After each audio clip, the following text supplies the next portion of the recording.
चलिए उदाहरण से समझते हैं क्यों आपको बिग फाइनेंशियल ट्रांजैक्शन करते वक्त एक अच्छे सलाहकार की सलाह यानी कि एडवाइस की जरूरत रहती है।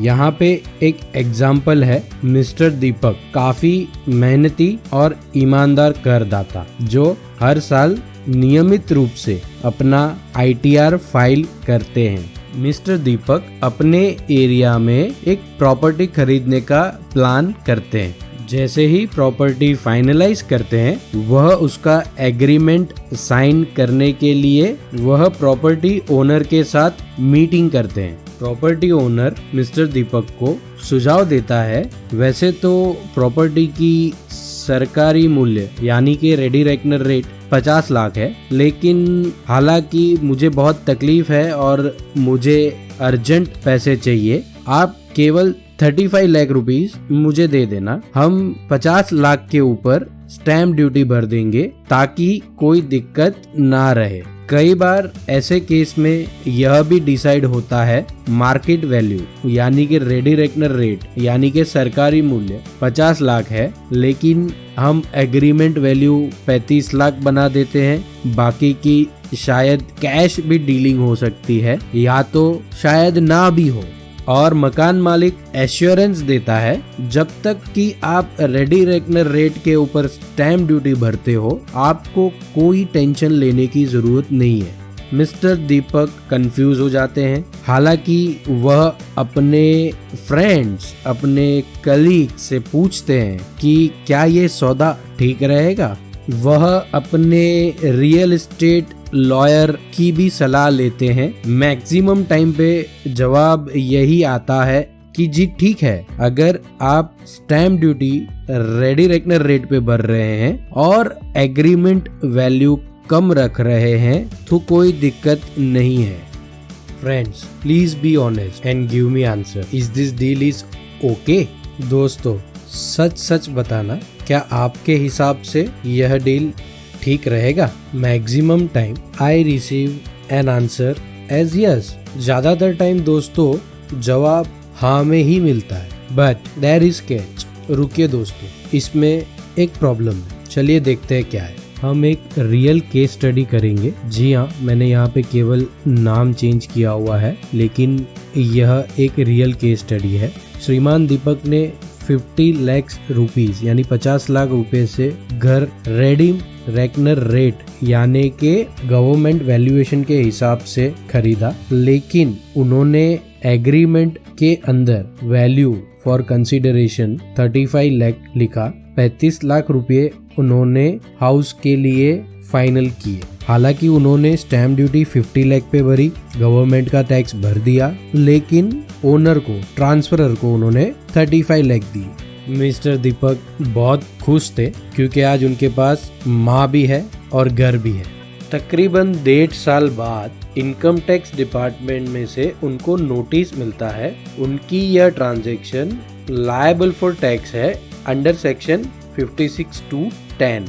इन सिंपल वर्ड, डिपार्टमेंट यानी कि इनकम टैक्स का, not stamp duty, income tax department यह बोलता है कि आपकी जो ये ट्रांजैक्शन है उस पे हम टैक्स लगाएंगे।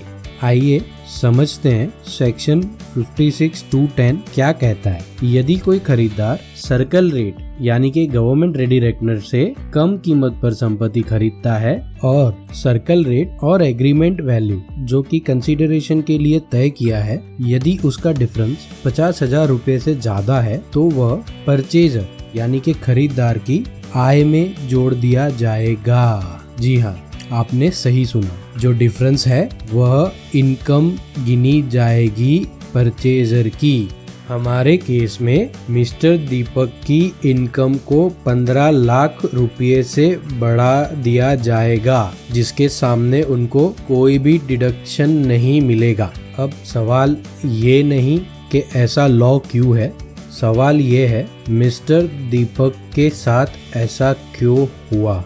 दोस्तों यह वो सब पॉसिबल रीजन है जिसकी वजह से मिस्टर दीपक को 15 लाख रुपए की इनकम टैक्स रिटर्न में जुड़ गई, जिसके ऊपर उन्हें टैक्स, इंटरेस्ट और पेनल्टी सब भरना पड़ा। आइए देखते हैं कौन सी गलती थी। Number 1, mister Deepak income tax consultant, CA, tax consultant इनसे परामर्श नहीं करते थे। वह अपना रिटर्न खुद भरते थे ऑनलाइन साइट पे। हालांकि वह यह फील्ड में एक्सपर्ट नहीं थे, तो जाहिर सी बात है कि उन्हें यह रूल पता भी नहीं था। शायद एक छोटा सा इंटेंशन प्रोफेशनल फीस सेव करने पे था। उन्होंने ये भी सोचा शायद मैं किसी अच्छे कंसल्टेंट के पास जाऊंगा तो हो सकता है वो मुझे ज्यादा फीस चार्ज करे। लेकिन दोस्तों, जैसा कि आप यह रियल एग्जाम्पल से देख सकते हो, अगर वो किसी अच्छे कंसल्टेंट के पास जाते तो कंसल्टिंग फीस मेरे हिसाब से 15 लाख की आय का टैक्स तो नहीं होती। उससे बहुत ही काफी कम रेट में उन्हें एक अच्छा एडवाइस मिल सकता था। हालांकि ये नौबत ही नहीं आती अगर जब प्रॉपर्टी खरीदते वक्त अपनी एग्रीमेंट, अपनी सारी कंसिडरेशन की डिटेल वो अपने कंसल्टेंट के साथ शेयर करते। दोस्तों, अब ये आप पे है कि जब भी आप कोई बड़ा फाइनेंशियल डिसीजन लेने जा रहे हैं, घर खरीद रहे हैं, प्रॉपर्टी खरीद रहे हैं, कोई फिक्स असेट्स जिसकी वैल्यू लाखों करोड़ों में है उसका बंटवारा कर रहे हैं, तो अपने कंसल्टेंट की सलाह जरूर लें, एडवाइस जरूर लें। अदरवाइज हो सकता है आपको भी इनकम टैक्स डिपार्टमेंट कोई भी सेक्शन में नोटिस भेज दे और आपको ज्यादा टैक्स पे करके एंड अप होना पड़े। यह तो सिर्फ एक एग्जाम्पल था। ऑनलाइन के चक्कर में, पैसा बचाने के चक्कर में आप कहीं ज्यादा पैसा ना भरे। एज ए नॉन स्पेशलाइज, आपका फील्ड नहीं है income tax, sale tax, GST, हो सकता है आप अलग अलग शब्द जाल यानी जार्गन ऑफ टैक्सेस को समझने में भूल कर दे, जिसका खामियाजा आपको ही भुगतना है। इससे बेटर है आप जब कभी भी फाइनेंशियल डिसीजन ले तो एक अच्छे सलाहकार की सलाह लें, चाहे उसके लिए आपको थोड़ी बहुत फीस भी चुकानी पड़े। हालांकि उसमें कोई दिक्कत नहीं है। ऐसे कई और रूल हैं जिन्हें आप अगर प्रॉपरली समझें तो आपके लिए बहुत ही फायदे कारक हो सकते हैं। जैसे कि आप अपने माता पिता को नियमित रूप से किराया देकर अपने सैलरी में टैक्स बचा सकते हैं। काफी लोगों को यह शायद पता नहीं कि वह अपने बुक्स ऑफ अकाउंट्स लिखे बिना ही रिटर्न फाइल कर सकते हैं।